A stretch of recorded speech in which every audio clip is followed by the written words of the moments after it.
Josh Hennig here on Game Night 97.3 ESPN FM, the 97.3 ESPN mobile app. We are live as always on YouTube and Twitter at 973 ESPN. We got a busy show to get to. Obviously, this is our Football Friday weekend preview edition as we get you ready for the football weekend. Adam Rittenberg, ESPN college football reporter, will join us coming up at 6:20 p.m. to get more into the football weekend because we are at week 6 in college football. And last week, we learned a lot about a lot of teams. We learned that Georgia was real. But we're now going to find out is who's more real, Penn State or Iowa, tomorrow in that big showdown. Of course, you can hear the Red River Showdown, Texas versus Oklahoma, here tomorrow at 12 p.m. following Billy Schwein in the locker room on 97.3 ESPN. And then at 6:30, coverage of Notre Dame at Virginia Tech. Also, we'll get you the latest on the Eagles. Latest injury report came out today. Of course, Eagles football on Sunday on 97.3 ESPN. Merrill Reese, Mike Quick on the call starting at 1, followed by Cowboys and Giants, which you can hear right here on 97.3 ESPN. And then, of course, the triple header with Sunday night football capping it all off, Bills at Chiefs. Hear all the action right here on your home for football in South Jersey, 97.3 ESPN FM. As always, you can get a hold of the show, direct message to the 97.3 ESPN mobile app, thanks to First Bank of Sea Isle City. Text board is open, 609-403-0973. And the aforementioned, watch the show on YouTube and Twitter. Eagles, as they get ready for the Panthers, a couple of news items that came out about both teams today. First of all, the biggest name that we need to mention, at least for the Panthers, Christian McCaffrey is considered doubtful. Now, I told you guys yesterday, anytime a team lets a player speak to the media, it usually means that they're hopeful or they are intending or they would like that player to play. So my assumption right now is that the Panthers would like McCaffrey out there because Chuba Hubbard really has not been that great for this team. So as a result, it feels like that they would much rather get McCaffrey out there to deal with an Eagles defense that has been vulnerable against the run game than hope that the combination of Chuba Hubbard and Royce Freeman actually do anything at this point. Another player to keep an eye on, Shaq Thompson and Cameron Irving. Neither one of them practiced this week. So that means that one of the better defensive players for the Panthers, who are already without J.C. Horn, and one of the best offensive linemen, Cameron Irving, are potentially not going to play. Because as we know historically, if you don't practice during the week, you're very unlikely to play. So that is something to keep an eye on. Again, the only players ruled out are Thompson and Irving. McCaffrey is doubtful, okay? Doesn't mean he's going to play, but it doesn't mean he will either. Doubtful is pretty legit. It means that they're very going to play it close to the vest game time decision. And the reason why I bring this up for the Eagles injury report, because not having Irving and Thompson is a serious problem for the Panthers. This is a defense that already lost J.C. Horn. They don't get Stephon Gilmore until after week 6 because he's on the PUP list. And your offensive line is down another part of their system. I told you guys yesterday, there is a potential for the Panthers to be vulnerable. And today's injury reports only prove that. Now, on the Eagles side, the Eagles only have one guy out. It's Lane Johnson, the personal matter. I told you guys yesterday, I didn't expect him to play on Sunday just because of the fact that he's missed so much time. And whatever's going on in his personal life, obviously is serious enough to keep him away from something he loves, which is football. But otherwise, everyone is good to go. Watkins, Maddox, Kelsey, Darius Slay, and most importantly, Jordan Mailata. And I really do hope, as I told you guys previously, that the Eagles get Mailata back at left tackle. And it's not because I hate Dillard, but because I think that Driscoll is the Eagles' best option at right tackle right now. I think that Driscoll now has shown multiple games that he is an above average right tackle in the NFL. There was never a point in the Chiefs game where you looked at Jack Driscoll as a problem. There was never a point where you were like, man, Driscoll is letting up all these. Man, Driscoll is out of his depth. To me, I think Mailata is better than Dillard, and I think that Driscoll is the best option at right tackle. And I think that would be what I would do if I was the Eagles. Now, Sirianni won't give any competitive advantage, as he calls it away, which is silly to me. At some point, these coaches got to realize that the other coach is planning for multiple scenarios.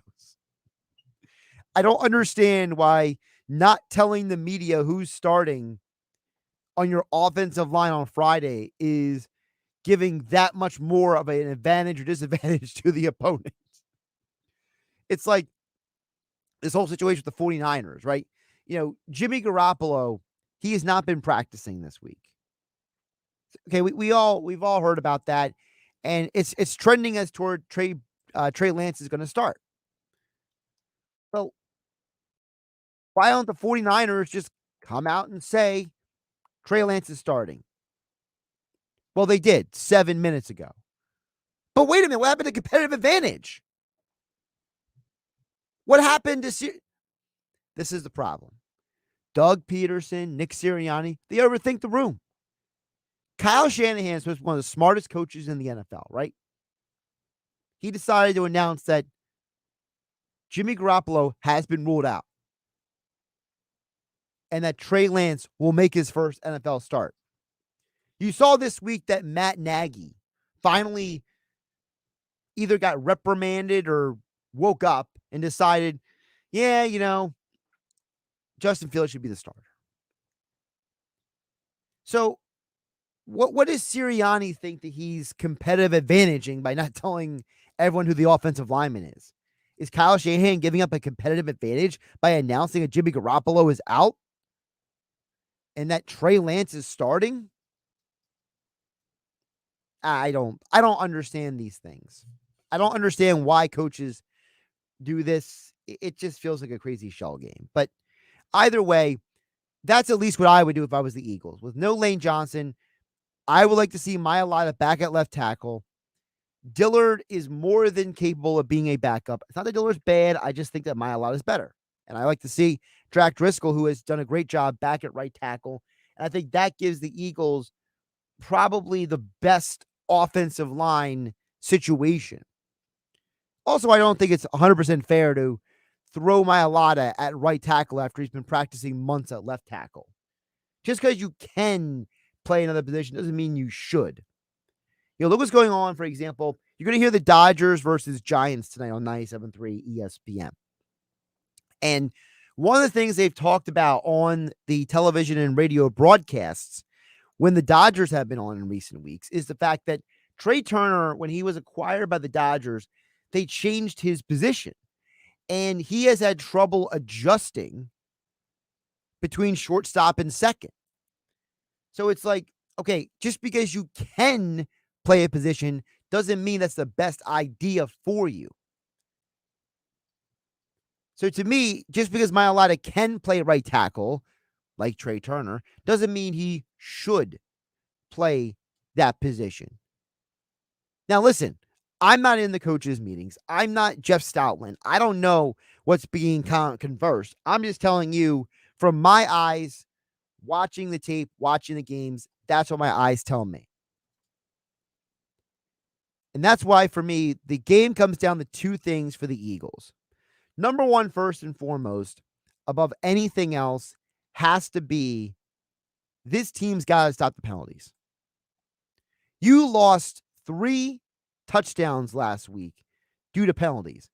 And arguably 2 of those 3 penalties are just completely ridiculous. The J.J. Arcega-Whiteside penalty, to me, is an absolute embarrassment. And this is now 2 straight times that a wide receiver has been run out of bounds. Devonta Smith last week and Jalen Reagor 2 weeks before when catching a touchdown. Doesn't matter. Dave Weinberg brought this up the other day on Weinberg Wednesday.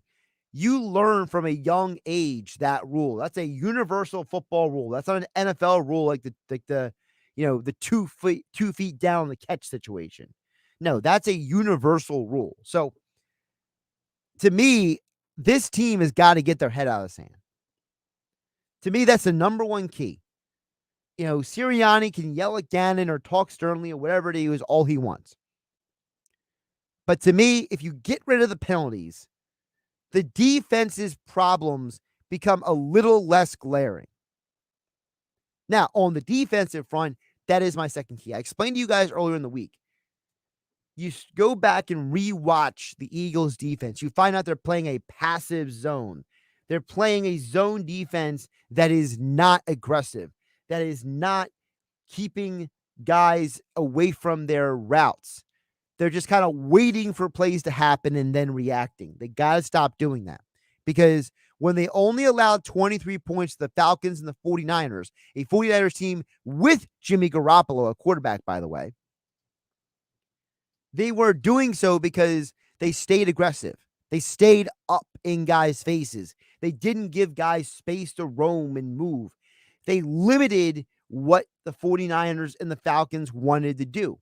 But in the games against the Cowboys and the Chiefs, they were playing passive zone. They were not aggressive. They were not attacking. They were just kind of hanging in their zones of the field, and that was it. That's got to change. If you change those two things on Sunday, I'm telling you guys right now, the Eagles can win against a Panthers team that is missing two of their best players on defense, one of their best offensive linemen, and whose superstar running back is doubtful for the game. The Panthers can be beat. The question is, will the Eagles beat them? I'll give you my prediction coming up in about 35 minutes here on Game Night on 97.3 ESPN. Josh Hennig hanging out with you here on a Friday edition of the show on 97.3 ESPN, being brought to you by FanDuel Sportsbook. Fury and Wilder are back in the ring this Saturday, and their epic trilogy will be finalized. And FanDuel Sportsbook is giving new customers exclusive 30-1 odds on either fighter to win. Right now is the perfect time to give FanDuel a shot because you can win $150 on a $5 bet. With FanDuel Sportsbook in your corner, you'll always get exclusive odds boosts, great promotions, and so much more. That's why they're America's #1 sportsbook. So download the FanDuel Sportsbook app today and sign up with my promo code Hennig to get in on all the action. Fury and Wilder tomorrow night. That's promo code Hennig to get 30-1 odds on either fighter to win exclusively with the FanDuel Sportsbook app. Must be 21 or older to play and present in New Jersey. New users only. $10 first deposit required. Must wager in designated offer market. Max bonus $150. Restrictions apply. See full terms at sportsbook.fanduel.com. Gambling problem? Call 1-800-GAMBLER. You guys can chime in your thoughts on the Eagles-Panthers game, the football weekend, and more. Of course, you can DM the show through the 97.3 ESPN mobile app. It's free thanks to First Bank of Sea Isle City. Text board is there as well for you, 609-403-0973. And, of course, at YouTube and Twitter, 973 ESPN, at 973 ESPN on YouTube and Twitter. Coming up on the other side, ESPN college football reporter Adam Rittenberg joins the show right here on 97.3 ESPN FM and the 97.3 ESPN mobile app, powered by First Bank of Sea Isle City. I'm Josh Hennig. This is Game Night. This is the radio home for Philadelphia Eagles football. It's week 5 of the 2021 season with the Eagles headed to North Carolina to face the Panthers. Gives it to McCaffrey. He screens it and he's going to lose yards. Pre-game coverage begins this Sunday at noon. Merrill and Mike call all the action starting at 1. This is where the Eagles play. 97.3 ESPN, South Jersey's Eagles station.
Brought to you by FanDuel Sportsbook at Bally's Atlantic City. Saturday showdown of top 10 ranked teams. Take Iowa -1.5 at home versus Penn State. Bet all the action in style at FanDuel Sportsbook inside Bally's Atlantic City. Gambling problem? Call 1-800-GAMBLER. You're listening to Game Night with Josh Hennig on 97.3 ESPN and the free mobile app.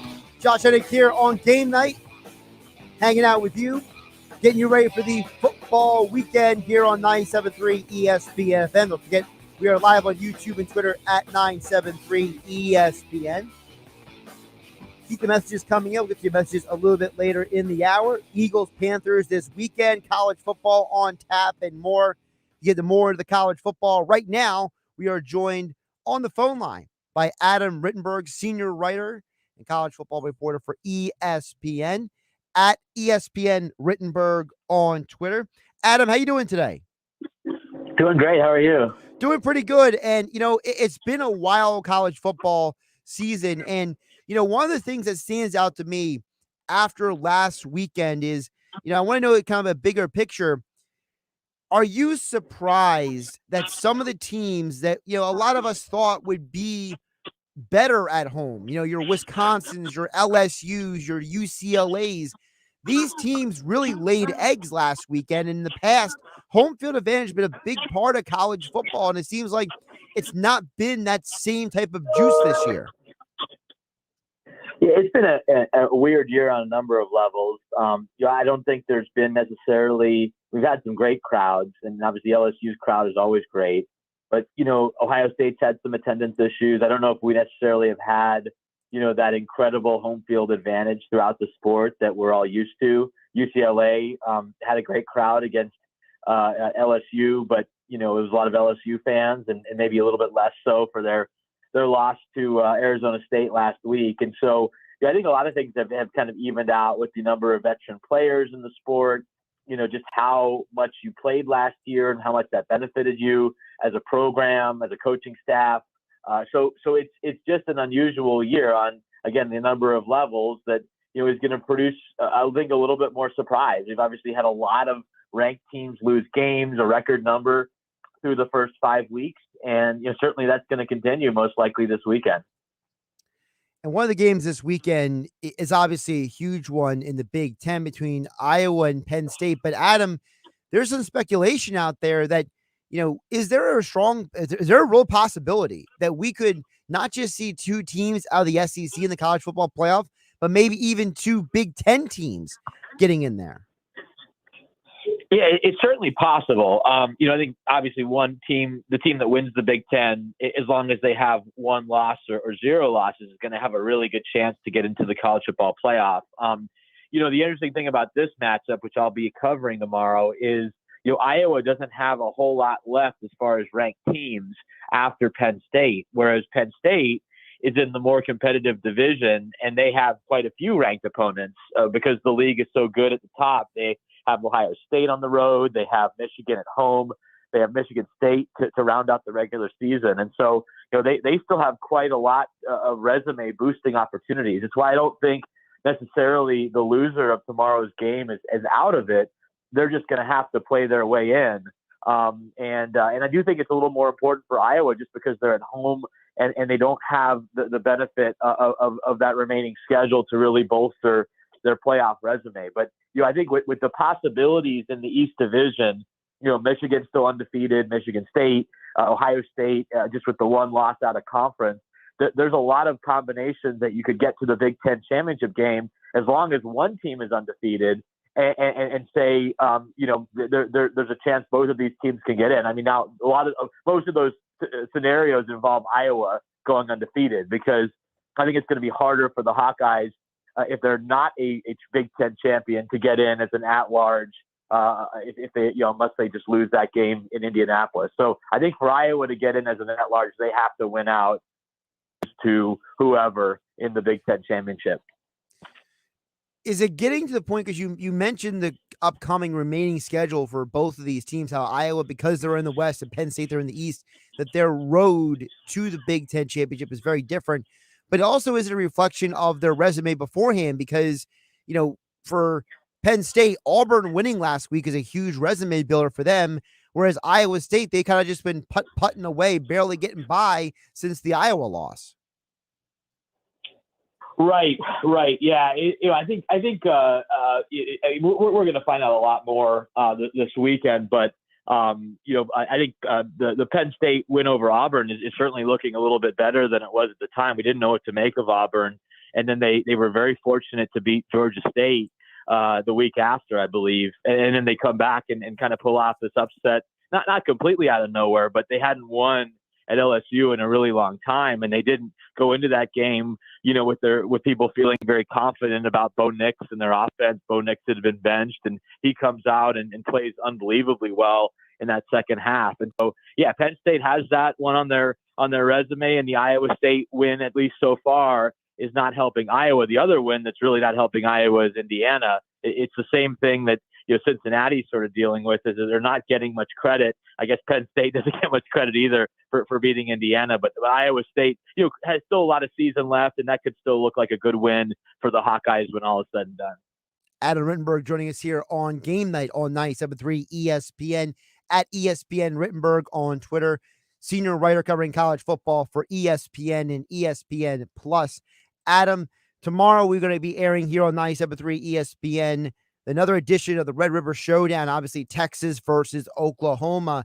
And I honestly don't know how to read either of these teams at this point. I'm at the point where I don't really know. I mean, I feel like everyone wants to make a t-shirt about, Texas being back every year. Oklahoma has looked very shaky on offense. I don't understand how an offensive genius like Riley all of a sudden doesn't have a good offense but has a very good defense. So how do you read this rivalry game tomorrow? Well, it's funny because Texas has been more impressive in victory, but they have a pretty ugly loss where they were dominated against Arkansas. Oklahoma hasn't lost the game, but they haven't looked very good in victory, at least on offense, like you mentioned. And the key thing to remember, Oklahoma, for like a lot of, like several teams this year, has had a great offensive line year after year after year. They do not have a great offensive line this year. And it's sort of a problem around college football. You've seen it at Clemson. You've seen it at Notre Dame, which often has one of the better offensive lines in the country. They're bad up front. And it's just jarring to see Oklahoma have these issues. They have a great offensive line coach. Lincoln Riley's obviously a great play caller, but they're not able to do the same things that they've done in the past, which have led to those, record-setting offensive numbers. And so I'm curious to see who wins the line of scrimmage in this game, because you saw Texas's defensive line, get pushed around pretty good by Arkansas in that loss, but they've been, better lately, and they've honestly shown a little more explosive ability. It's odd to have any team facing Oklahoma and you're not talking about an Oklahoma offensive player being the best in the game. You go into this game tomorrow, and Bijan Robinson of Texas is the best offensive player. It's not Spencer Rattler. It's not Marvin Mims. They're very good players, but they're not doing what Bijan is doing for Steve Sarkisian's offense. And so I think it's a real big opportunity, for Robinson to assert himself, I think, in the Heisman race if he's able to put up a big game against an improving Oklahoma defense. And then it's obviously big for Oklahoma to stay in this playoff conversation and get a signature win over a pretty good Texas team, even if it's a close win. If they keep winning, they're going to be talked about for the playoffs. If they lose a game, then we're going to, not talk about the Big 12 a whole lot. Obviously, Oklahoma State still undefeated as well. But this is a huge one for both teams. And I'm fascinated which offensive star we're talking about, whether it's Robinson, whether it's Rattler, or someone else after the Red River game tomorrow. Who knows? Maybe it's Casey Thompson that we're talking about when we wake up Sunday morning. Adam, I want to ask you, you mentioned about the Heisman. Who is the favorite for the Heisman right now? I feel like for weeks people say it was Matt Corral, and then Ole Miss got smashed by Alabama last week. We mentioned Rattler. He's having a rough year. Slovis at USC, he's been pretty lukewarm all year. So, what does the Heisman race really look like right now? Yeah, it's another weird element of this weird season. I would say that Bryce Young of Alabama, just because of where Alabama's ranked and performances that he's delivered, even as a first-year starter, put him in that conversation. And then it's sort of wide open. I think Kenny Pickett at Pitt, even though, it's Pitt and they have a loss, I mean, he's put out unreal numbers and maybe starts to get a little bit more traction for this award. I wouldn't count out Matt Corral. The issue with Georgia is, they've played multiple quarterbacks, and at some point JT Daniels is going to be back in there. And so I don't know if they're going to have anybody that you're going to point to and say, well, that's their Heisman contender, even though, they're a team that's going to be in the national spotlight, probably most of the season. You look at Penn State, maybe Sean Clifford or Jahan Dotson, if they have a big performance against Iowa tomorrow, that you'll start hearing their names. But it's just an unusual race because you don't have this massive quarterbacks that we're usually talking about, and one of them ends up winning the award. So, for the second straight year, we could have maybe a non-quarterback that wins, or maybe a player off of a non-national championship contender that wins this, because it really feels wide open at this point. That's why I think Bijan Robinson, especially on the stage he'll be on, if he goes out and has 250 rushing yards and 80 receiving yards and 5 touchdowns, people are going to be talking about him for the Heisman. Earlier we mentioned about how Alabama and Georgia, they're the two best teams in college football, and how the Big Ten, they're vying for the conversation for the college football playoff. But one of the teams that I want to know your perspective on, Adam, is what about BYU? Because you could argue they have a much stronger resume if they go undefeated compared to Cincinnati, because when it's all said and done, is that Notre Dame win going to look as juicy for Cincinnati, whereas BYU is basically on their way to almost winning the Pac-12 title at this point. Yeah, they're kind of winning the South Division, and again, it's depending on how strong those wins will look. I do believe the Arizona State win will look really good for them at the end of the year. Obviously, Arizona State plays tonight against Stanford, so if they lose that game, it loses a bit of luster. But Utah is a win, and they still have games upcoming. Baylor next week. If BYU can take care of Boise State and Baylor beats West Virginia, that's a matchup of most likely top 20 teams next week in Waco on the road for BYU. So that's a signature win opportunity. They get Virginia later on. They get USC at the end of the season. And so, it is a really impressive potential resume for Kalani Sitake's team. They didn't get the benefit of being ranked as highly as Cincinnati was entering the year. And while it shouldn't be about that, we know it is about that oftentimes with playoff conversation. But I mean, if Notre Dame goes out and loses a few more games, what's Cincinnati going to have on its resume at the end of the day? Because the American just doesn't look as strong this year. SMU, that'll be a nice win for Cincinnati. Maybe they play Houston in the conference championship game, and that can be a decent resume booster. But you look at BYU, they're certainly going to have more Power 5 conference wins as an undefeated team, way more than Cincinnati will. So it's just another quirk of this season that Cincinnati, because of its league and because Notre Dame and Indiana maybe aren't as good as we thought they'd be, might not have the resume even if they go undefeated. Couple more teams I want to ask Adam Rittenberg of ESPN about. Follow him on Twitter at ESPN Rittenberg. Check out all of his work over at ESPN.com and on ESPN Plus. College football senior writer joining us here on Game Night on 97.3 ESPN. When I mentioned the Pac-12, what do we make of the Pac-12 at this point? Because Oregon got the win over Ohio State, but now they've been docked with a loss. UCLA started out hot. They get knocked down to earth. Arizona State's kind of just hanging out there with the NCAA investigation over their head. We all thought Utah might be something until BYU shut them down. So what do we think of the Pac-12 this year? Well, unfortunately, it's been, kind of on brand from the last few years where, I think there's a lot of, good teams or decent teams, but is there a great team? Oregon has a great win against Ohio State on the road, but they're also really banged up. They just lost two of their starters for the season, CJ Verdell, the most notable one at running back. And so, they're dealing with some significant injuries and, an offense that's been a little bit hit or miss here as of late. So, can they turn it around and run the table? That would be the best case scenario for the Pac-12, but it's hard to say it's likely at this point. UCLA, like you mentioned, they've been up and down. Arizona State's a really good team. I mean, obviously the NCAA situation is undeniable, and we don't know how that's going to, where or when that's going to resolve and how it's going to be. But it's part of the equation. It's still a really good team, though. A lot of veteran players. Jaden Daniels is a NFL draft prospect at quarterback. And so, that's a team that we'll probably be talking about into November. Oregon State's been a great story. I spoke with Jonathan Smith, their head coach, yesterday about their development on defense and how well they run the ball. And he's just a really smart offensive coach and the perfect fit for that program. And so it's nice to see them have some success. But again, it's a good team. It's not a great team. They lost to Purdue, which is one of the worst teams in the Big Ten, to begin the season. And so that's a mark against their resume. And obviously USC is not a playoff contender, even though they may go out and get some nice wins here coming up. So again, this is the problem with the Pac-12, a lot of good and no great. And that usually equates to not being part of the playoff. Before I let you go, Adam, I want to bounce back to the Big Ten. Obviously in this area, Rutgers is here in New Jersey. Rutgers has a lot of young people from South Jersey in our area that go to Rutgers now. So what is Rutgers at this point in the second year under Greg Schiano? Obviously, they played Michigan really tough a couple weeks ago. They're a team that, are they building? Do they have potential? Is Schiano got them going in the right direction? What is the perspective on Rutgers? Yeah, I think there's still a lot of optimism around Rutgers and Greg Schiano. And I don't know if necessarily it's going to be reflective in the final record, but I think coaches around the Big Ten are impressed. I talked to some coaches at Michigan even before and after that game.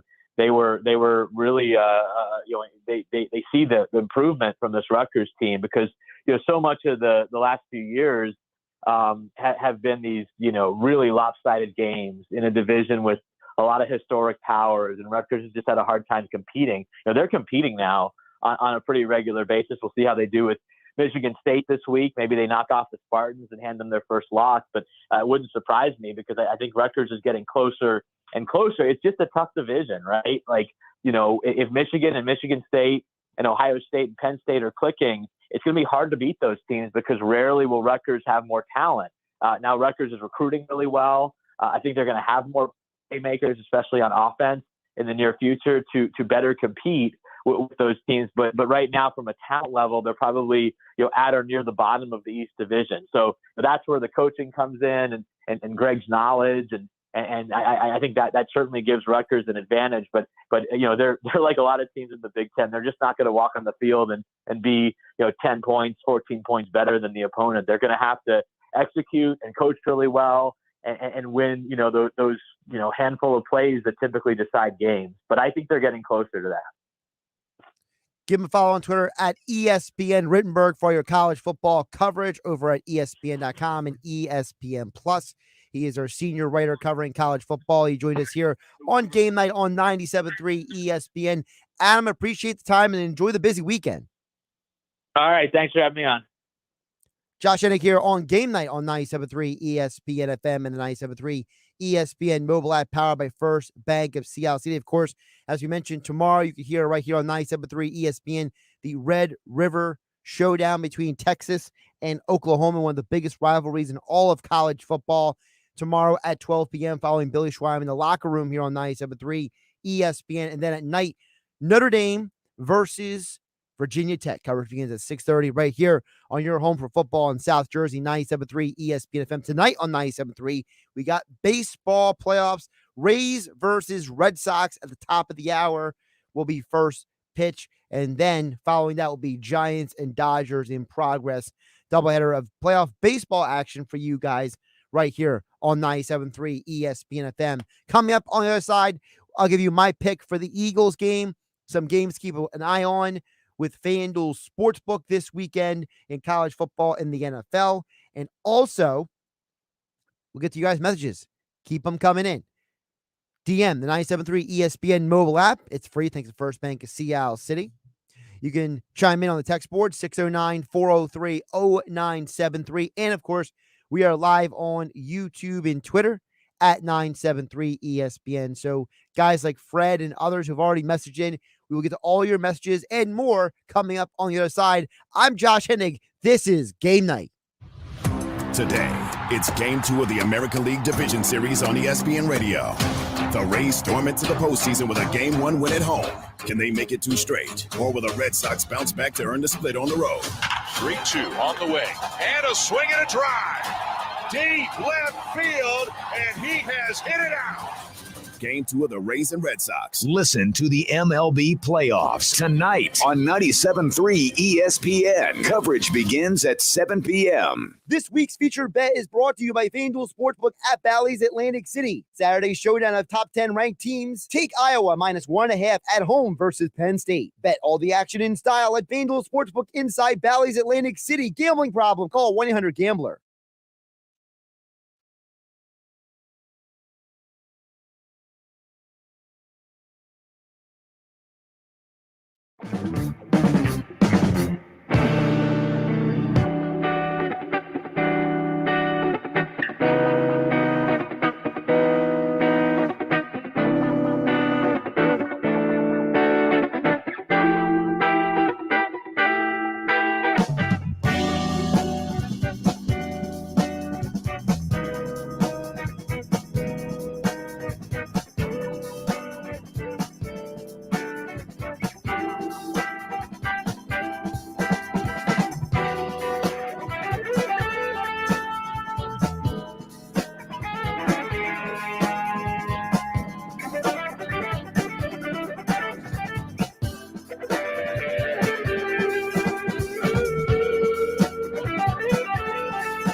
Hi, New Jersey Secretary of Agriculture Doug Fisher. Fall in the Garden State is all about the Jersey Fresh experience on our farms. From picking Jersey Fresh apples and pumpkins to enjoying warm cider after navigating a corn maze with family and friends. Fall in love with Jersey Fresh. Now, more Game Night with Josh Hennig on 97.3 ESPN and the free mobile app.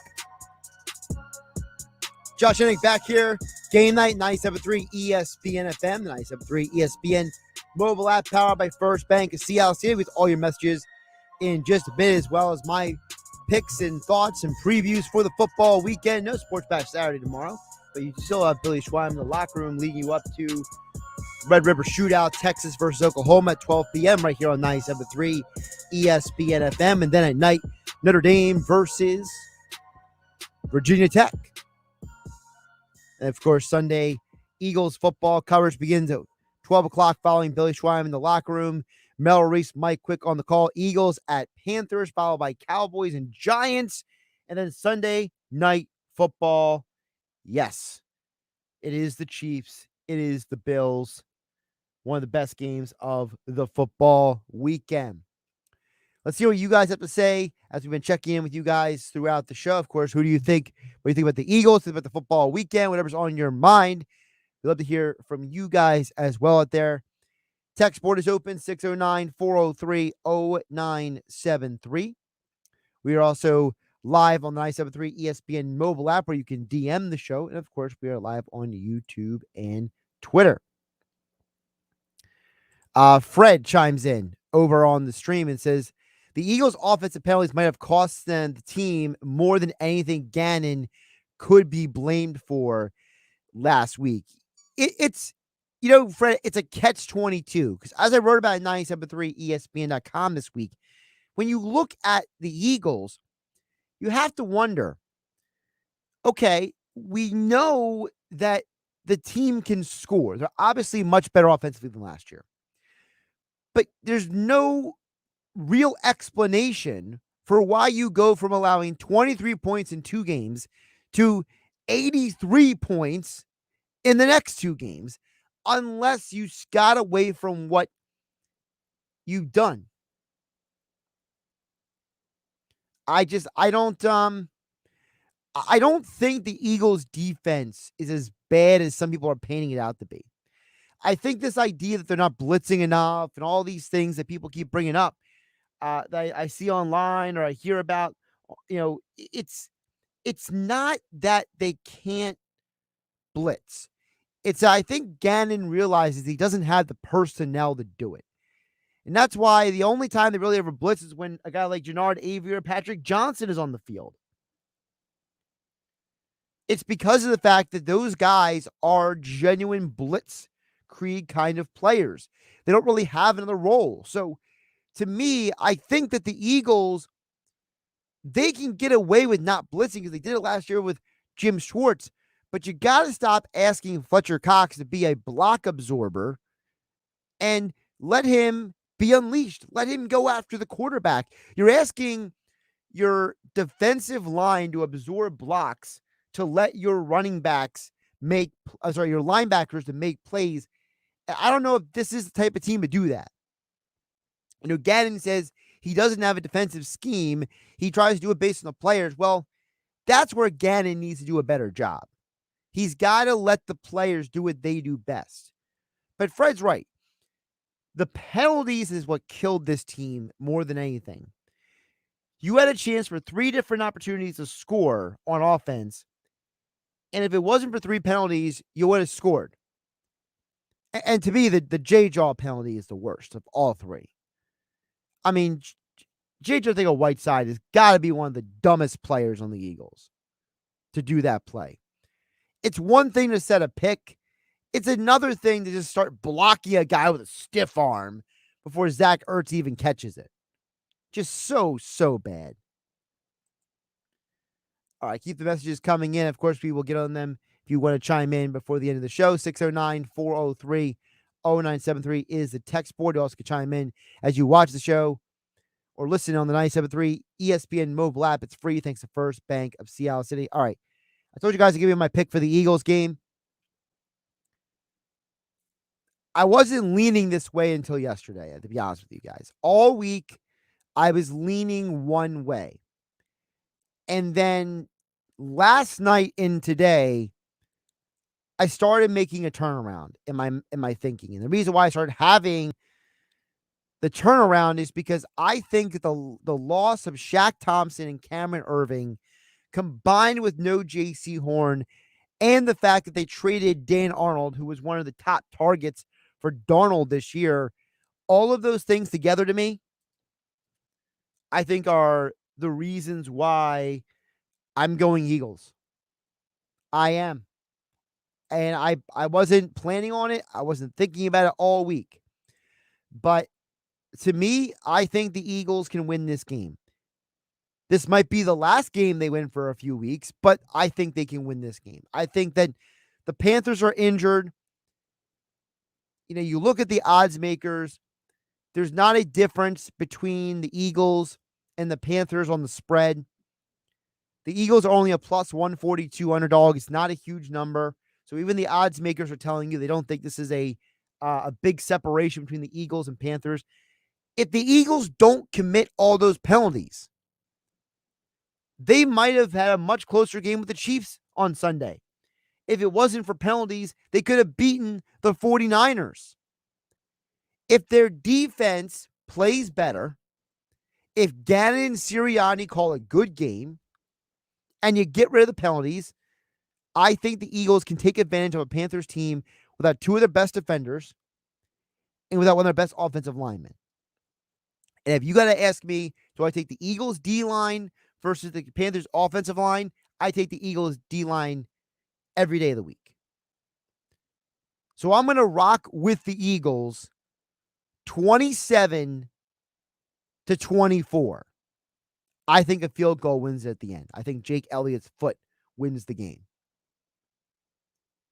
Couple of the games to keep an eye on this weekend in the NFL. I don't understand why Tampa is only a -9 spread versus the Dolphins, but I love that number for Brady and the Bucs going home against a miserable Dolphins team. I think that you got to consider if Brian Flores or the GM is the problem in Miami, because somebody is.